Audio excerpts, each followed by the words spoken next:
Bien le bonjour à tous et à toutes, je suis ravie de vous prendre aujourd'hui pour ouvrir une nouvelle semaine de blog. On est jeudi 27 janvier, si mes calculs sont bons, très approximatif je reconnais. Je vous reprends après avoir galéré pour le vlog précédent suite à un changement de téléphone. J'espère vraiment que cette semaine je n'aurai pas autant de problèmes parce que j'ai pris parti pris de commencer sur mon nouveau téléphone sans être sûre de trouver les bonnes applications.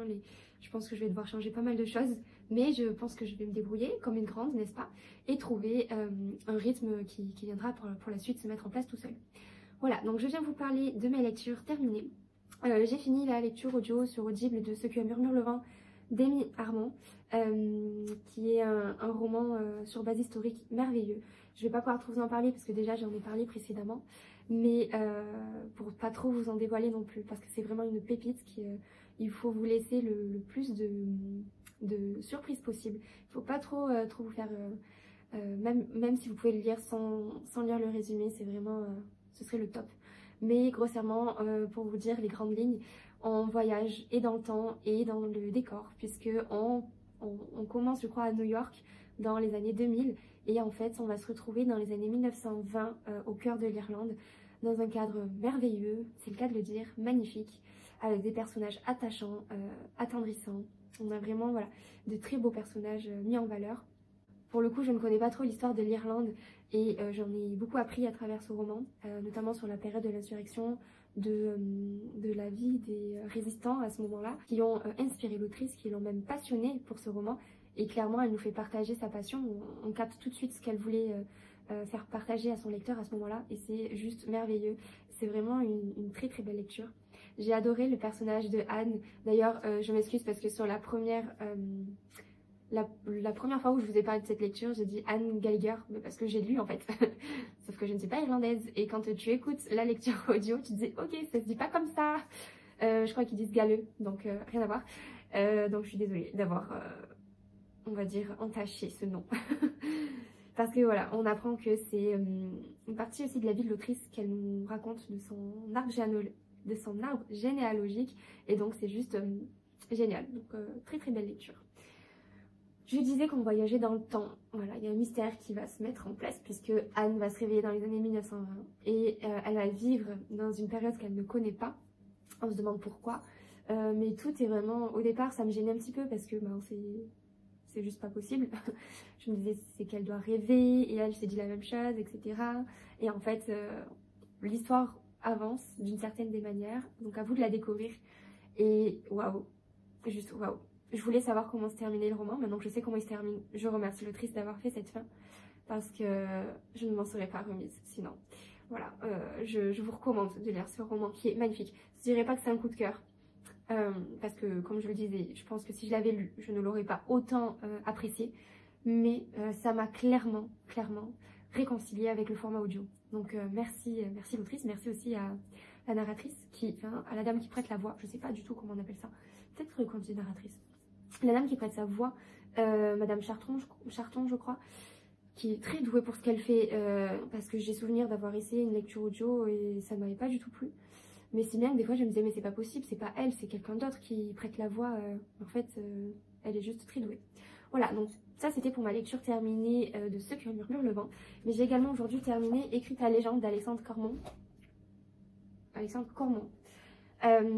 Qui, vous l'avez vu, en fin de lecture, ne ressemble plus à rien. Je suis déçue. Pourtant, toujours dans sa pochette. Mais bon, c'est une épreuve non corrigée. Je sais que quand j'aurai la version définitive, il sera impeccable. Ça a été un roman très enrichissant. Je me suis fait des petites notes un peu partout. D'ailleurs, c'est un roman qui est très immersif. Clairement, c'est sur le sujet du développement personnel, si je ne l'ai pas rappelé. Mais clairement, on s'implique tout de suite très vite, sans chercher le pourquoi du comment. On s'implique dans cette lecture parce qu'en fait, on s'y reconnaît. On ressent un lien étroit avec ce que raconte l'auteur, qui à la base est un coach de vie. Vous voyez, il y a des petits emplacements, des lignes sur lesquelles écrire. Et donc, en fait, on partage notre expérience, notre ressenti à travers ce roman. Et introspectivement, ça nous fait avancer, ça nous fait apprendre, ça nous fait envisager un futur meilleur. Après, je sais que tout le monde n'est pas sensible au développement personnel. Moi, je le suis particulièrement. J'aime beaucoup ça. J'aime le fait de penser mieux, de changer son mode de vie pour se sentir mieux. Et c'est pas changer réellement son mode de vie, c'est changer, on va dire, ses pensées pour pouvoir se sentir mieux, être positive, etc. Et j'ai beaucoup aimé celui-ci, qui se lit très rapidement, parce que je l'ai traîné sur une semaine, mais en soi j'ai quasiment tout lu aujourd'hui. J'étais à la page 40, et là il en fait 185. J'ai lu tout le reste cet après-midi très rapidement, en faisant les exercices. Donc voilà, malgré tout. Donc j'ai beaucoup apprécié, je peux pas trop vous en dire plus pour le moment, mais viendra en temps et en heure où je posterai la chronique sur Bookstagram. Et l'apparition est prévue pour le 15 mars 2022, donc un petit peu encore d'attente, mais ça promet quelque chose d'intéressant. D'ailleurs c'est la première fois que je me permets de corner des pages. Là je sais que c'est une ENC, donc je me le suis permis, sachant que c'est vraiment des passages très marquants de ma lecture, donc j'y retournerai volontiers. D'ailleurs c'est un livre de chevet, hein. C'est pas parce qu'on a fini de le lire qu'on ne le réouvre plus, puisqu'il y a des réponses à certains encadrés qui vont évoluer, et on va avoir d'autres idées entre temps qui vont peaufiner un petit peu notre avancée psychique, psychologique, etc. Voilà donc pour cette lecture. Et je suis chaude en ce moment, je suis à fond lecture. Je vais commencer deux autres lectures qui n'ont rien à voir l'une et l'autre. La première, je vous en ai parlé récemment, c'est Comment tu es devenue ma fille, que j'ai reçue dans le cadre de la masse critique Babelio, donc qui m'a été envoyée des éditions Flammarion, qui traite du sujet de la transsexualité, de la recherche d'identité, etc. Donc je ne vais pas vous relire le résumé, sachant que je l'ai fait, je crois, la semaine dernière ou la semaine d'avant. Mais j'avais très hâte de le lire, et donc voilà, let's go. Et ensuite, ça risque de changer, mais si j'ai pas reçu de colis d'ici la fin de la journée, ce soir je commence La Saignée de Cédric Cyr, que j'ai acheté je crois en octobre. Ah ben voilà, 15 octobre. J'ai ma petite dédicace dedans, donc avec le marque-page. Donc je languissais de le lire, il est hyper lourd, c'est un pavasse, je vous raconte pas. Il fait 556 pages, mais bon c'est écrit gros, c'est des chapitres assez courts et rythmés. Oh, je vois même qu'il y a des espèces d'encadrés conversations texto. Comme ça. Alors, je vous lis le résumé. Alors, Estelle Rochand a été écartée de la police à la suite d'une terrible bavure qui a causé la mort d'une innocente. Sa vie est en miettes, son couple à la dérive. Désormais garde du corps de seconde main, cette ancienne championne de boxe s'offrait un chemin dans l'existence comme elle l'a toujours fait, à coups de poing. Prise dans un engrenage infernal, Estelle a de plus en plus de mal à contrôler son excès de violence. Quentin Falconier, policier spécialiste en cybercriminologie, enquête sur un site du Dark Web qui propose des vidéos de torture et de mise à mort en direct. Qui peut bien se cacher derrière cette Red Room, appelée La Saignée? Diffusant des meurtres à la perversité absolue, le jeune homme se lance corps et âme dans cette nouvelle croisade, découvrir l'identité du coupable derrière le masque du bourreau et l'arrêter, coûte que coûte. Un terrible compte à rebours a commencé. Je pense que j'ai dû le mettre dans la catégorie un livre avec la couverture rouge, enfin un livre avec du rouge sur la couverture. Et si je me trompe pas, le nom de la catégorie du challenge, c'était Un coup de luminol. Voilà. Donc je le commence ce soir.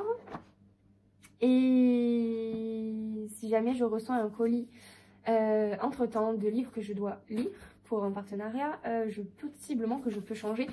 Mais pour l'instant, je n'ai pas de livre. Le facteur n'est pas encore venu toquer à la porte. Donc, écoutez, je vous tiens au courant sur les prochains jours de ma lecture. Je vous dis à bientôt et bonne lecture à vous.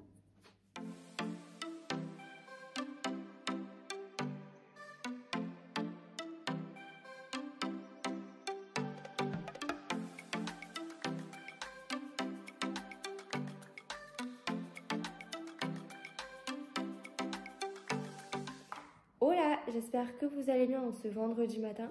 Je ne viens pas vous parler lecture parce qu'hier je n'ai pas avancé, mais je me suis par contre lancée dans un petit carnet parce qu'en fait je me suis perdue pour mes lectures ce mois-ci. J'ai organisé plusieurs lectures communes avec différentes personnes à différentes dates et je me suis rendu compte que je savais plus où j'en étais, que j'étais complètement perdue dans mon planning. Et donc j'ai décidé de tout noter, de faire un petit quelque chose d'assez joli. Et d'en profiter pour noter aussi le nombre de livres que je lisais au mois. Parce qu'on m'a demandé fin 2021 combien de livres j'avais lus. Et en fait, je n'en savais absolument rien.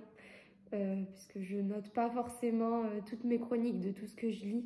je note pas par exemple les BD, les mangas, etc. que je lis. Donc là, je me suis dit que c'était l'occasion de tout noter, même si je n'en parle pas directement sur Booksta ou sur Booktube, mais au moins c'est noté dans ce carnet.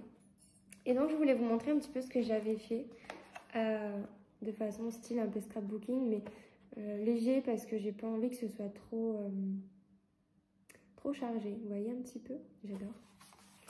Donc ça. Ensuite, donc pour janvier, vous voyez par exemple ça se présente comme ça. J'ai mis une page de présentation et à côté donc les lectures de mon mois avec une petite jauge à chaque fois de l'appréciation de ma lecture. Bon, c'est pas du tout détaillé, mais c'est pour me rappeler vaguement de la vie générale de ce que j'avais eu. Donc éventuellement, quand c'est à 5 petits ronds pleins, c'est que j'ai aimé ma lecture énormément. Pas forcément un coup de cœur. Si un coup de cœur, je rajoute le petit cœur à côté de la jauge. Ça, c'est autre chose. Donc ce mois-ci, je n'ai pas eu de coup de cœur. Non, ce mois-ci, je n'ai pas eu de coup de cœur. Mais j'ai eu quand même 2 très bonnes lectures. Une qui est une ENC, pardon, Le Duc, Objectif Guérison Intérieure de Vex King, dont je vous ai déjà parlé et dont je vous parlerai un peu plus à sa sortie. Et également Ce que murmure le vent d'Amy Armand, que j'ai lu que j'ai écouté en lecture audio. Voilà. Et donc, je ferai de même pour les mois prochains. Alors, j'ai pas tout fait encore. Là, j'ai fait février parce que le mois est va bientôt commencer. On est quoi, le 28, je crois. Donc, c'est pour bientôt. Et j'ai fait donc la partie plus loin des lectures communes. Voilà. C'est mignon. Je me suis régalée en tout cas à le faire. Et donc de mes lectures communes, par exemple en février j'en ai 3, après j'en ai une début mars. Et j'ai marqué aussi avec qui je les faisais pour pouvoir suivre exactement. Parce que des fois dans les groupes, il suffit qu'on soit un peu nombreux et puis on sait plus qui y a, avec qui on a lancé le truc. Et donc voilà, le 1er février, j'attaque une lecture commune si tout va bien avec Éline du conte Mes livres de poche, qui sera Tant qu'il y aura des cèdres de Pierre Jarawan. Pardon, Pierre Jarawan, c'est ça. Et après, le 8 février, j'ai une autre lecture commune, le 21, le 1er, et là c'est clair. Voilà, je m'y retrouverai, c'est assez pratique en fait. Donc voilà, voilà. C'est un tout petit carnet, donc il se promène c'est pratique quoi, il va être facile à promener.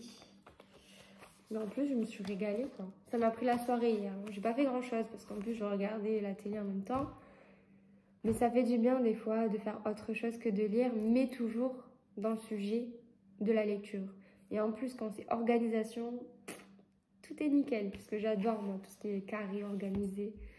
Voilà, donc dites-moi si vous tenez un petit carnet de vos lectures, si vous avez des conseils d'ailleurs d'organisation, parce que moi je suis organisée dans la vie de tous les jours, mais pour mes lectures, c'est pas forcément le cas. Donc si vous avez des conseils à me donner, je suis preneuse. N'hésitez pas à me faire part de votre organisation à vous. Voilà, donc pour le moment, je pense que c'est tout ce que j'ai à vous dire. Je vous reprendrai plus tard, peut-être aujourd'hui, peut-être pas. Et en attendant, à bientôt!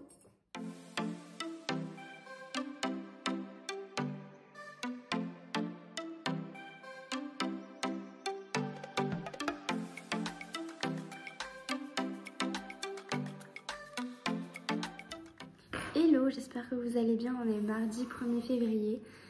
Je suis désolée d'ores et déjà pour ma tête de fatiguée, mais j'ai appris hier que j'étais positive au Covid. Ça faisait depuis les 2 ans que j'y ai échappé et là, trop féroce. Il a eu toute ma famille, moi y compris. Donc semaine à la maison, seule. Donc ce que je vais me reposer, je vais lire, je vais faire des choses qui me plaisent. Donc cuisiner quand j'en ai l'énergie, regarder des vlogs Booktube, traîner sur Instagram, Bookstagram, communiquer avec vous et voilà, regarder peut-être des films quand je suis vraiment pas assez énergique. Donc je risque d'être un peu molle, un peu fatiguée. Mais j'ai quand même assez d'énergie pour continuer à vlogger. D'ailleurs, vous remarquerez que ce format-là a changé cette semaine puisque j'ai refait l'intro. En fait, j'ai changé je passais Android à Apple et j'arrivais pas à retélécharger les applications, à retélécharger mes vidéos. Donc j'ai laissé tomber et j'ai tout recommencé à zéro. Donc nouvelle intro. Vous me direz ce que vous en pensez. J'ai un peu travaillé dessus cette semaine parce que le logo que vous retrouverez sur mon intro de ma jolie bibli, j'ai décidé d'en faire le logo de mon compte. Et en fait, ce n'est juste, ce n'est rien de plus que mon tatouage que j'ai depuis quelques mois maintenant, bientôt un an. Bientôt un an, un tatouage que j'avais demandé à être dessiné par ma tatoueuse que j'ai énormément aimé, que je porte dans mon cœur puisque ça rassemble mes passions de la lecture. Ça rappelle aussi la saga qui m'a donné l'intérêt premier pour la lecture et les fleurs, les tulipes qui sont mes deuxièmes fleurs préférées. Comme j'ai mes premières fleurs préférées là, j'ai les tulipes, mes deuxièmes fleurs préférées sur mon autre tatouage. Donc je suis assez bien représentée par ce tatouage. Voilà pourquoi j'ai décidé de le mettre dans mon introduction. Donc il m'a fallu le temps pour le redessiner, pour le télécharger sur mon téléphone depuis l'ordinateur avec le bon format pour que je puisse le mettre en transparence derrière. Je vous raconte pas la galère. Très très compliqué. Surtout que je suis pas très technologie, etc. Vous l'aurez compris. Mais voilà. Donc pour revenir un petit peu sur les lectures, hier j'étais trop fatiguée pour lire. Aujourd'hui j'ai un petit peu lu. Donc concernant ma lecture de Comment tu es devenue ma fille de Caroline Hayes, j'en suis à la moitié, page 219 sur 410 je crois. Et c'est une merveilleuse lecture, assez dure à lire quand je pense on est maman, donc ce n'est pas mon cas, mais ça reste quand même très touchant pour moi. En fait on suit le vécu d'une dame, de l'autrice. Donc en fait elle a un enfant qui s'est révélé chercher son identité et depuis son plus jeune âge, depuis ses 3 ans, c'est tout naturel pour lui de dire que ce n'est pas un garçon mais c'est une fille. Et donc ça se passe donc il y a 2 décennies, 3 peut-être, je sais plus trop quand est-ce qu'on est.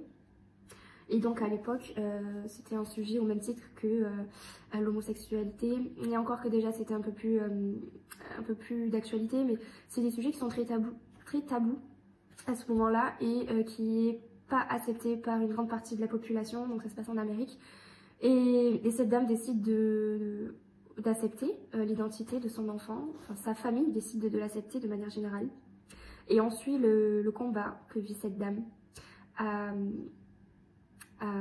montrer au monde entier que c'est ok, que cet enfant a décidé de vivre comme ça s'est imposé à lui, à elle finalement. Et c'est ce qui est beau, c'est que c'est une acceptation et c'est une famille qui est heureuse comme ça, jusqu'au jour où quelqu'un décide de rendre leur bonheur difficile en envoyant les services sociaux dans cette famille, en disant que ses parents en fait imposent un choix de vie à cet enfant, en lui faisant s'habiller en fille à son insu. Et on voit la problématique des gens qui n'acceptent pas, qui pour eux ça n'existe pas, la transsexualité. C'est forcément l'éducation des parents qui pose problème tout de suite. Et donc c'est malheureux parce qu'on voit comment une famille doit se justifier quant à l'identité de leur enfant et ce qui découle par la suite, c'est-à-dire avoir peur de tout, avoir peur que tous les jours on vienne toquer à notre porte pour nous enlever notre enfant en nous disant que nous ne méritons pas de l'élever, que nous sommes un mauvais parent, et tout simplement voilà, de mettre cette graine dans son esprit en se souciant de tout ce qu'on fait, tout ce qu'on dit, de devoir se justifier constamment, montrer qu'on est un parent modèle, et d'autres difficultés qui sont derrière, qui arrivent également. Donc je ne peux pas trop parler pour vous laisser découvrir ce roman qui est très touchant. Et c'est un sujet qui est important de nos jours, je pense, parce que la quête d'identité est très importante pour le bonheur de l'homme avec un grand H Et aujourd'hui, je pense que il y a de plus en plus de personnes qui sont ouvertes d'esprit. Mais malheureusement, il y en a encore qui viennent pour casser le bonheur d'une famille par leur étroitesse d'esprit, et je trouve ça très triste. Donc c'est un roman qui est sublime, que je vous invite à lire si vous êtes touché par le sujet. Même si juste vous êtes curieux, moi j'ai eu la chance de pouvoir le lire grâce à la masse critique de Babelio.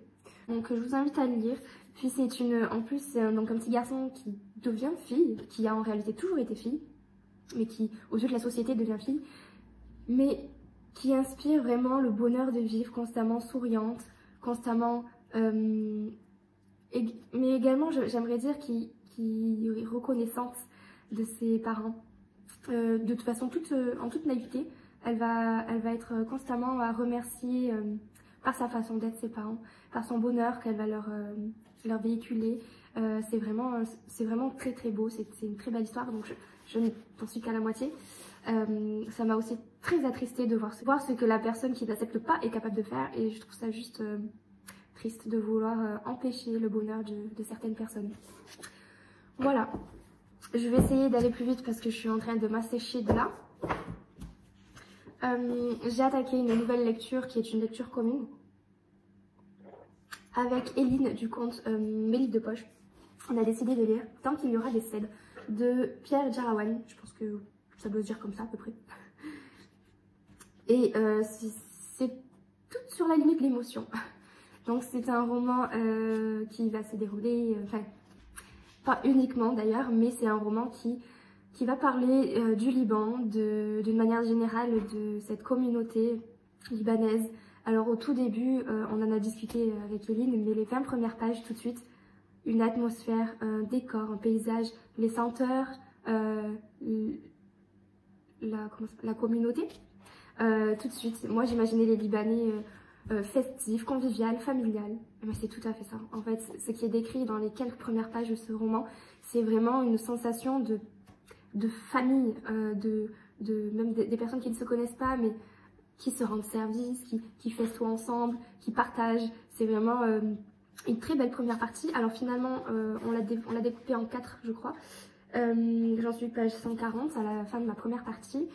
Et donc on suit Samir, si je ne me trompe pas.